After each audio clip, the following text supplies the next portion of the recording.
চাবুৱা কলেজত আছুৰ প্ৰপত্ৰ পূৰণৰ সহায়ক কেন্দ্ৰ স্থাপন।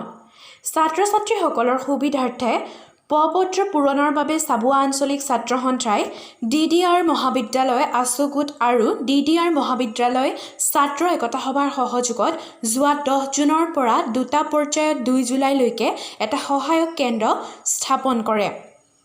আজিৰ সামৰণি অনুষ্ঠানত চাবুৱা আঞ্চলিক ছাত্ৰ সন্থাৰ সাধাৰণ সম্পাদক প্ৰণৱ দত্তই কয় যে চাবুৱা আঞ্চলিক ছাত্ৰ সন্থাই বিনামূলীয়াকৈ প্ৰপত্ৰ পূৰণৰ কক্ষ এটা খুলি দিছোঁ। আমি যোৱা 10 জুনৰ পৰা 13 জুনলৈকে আমি উচ্চতৰ মাধ্যমিক প্ৰথম বৰ্ষৰ ছাত্ৰ ছাত্ৰীসকলক প্ৰপত্ৰ পূৰণৰ কক্ষৰ জৰিয়তে সকলোকে প্ৰপত্ৰ পূৰণ কৰি দিলোঁ। তাৰ লগে লগে আমি স্নাতক প্ৰথম বৰ্ষৰ ছাত্ৰ ছাত্ৰীসকলক আমি 30 জুনৰ পৰা 2 জুলাই তাৰিখলৈকে আমি ইতিমধ্যে কাৰ্যসূচী আমাৰ চলিয়ে আছে।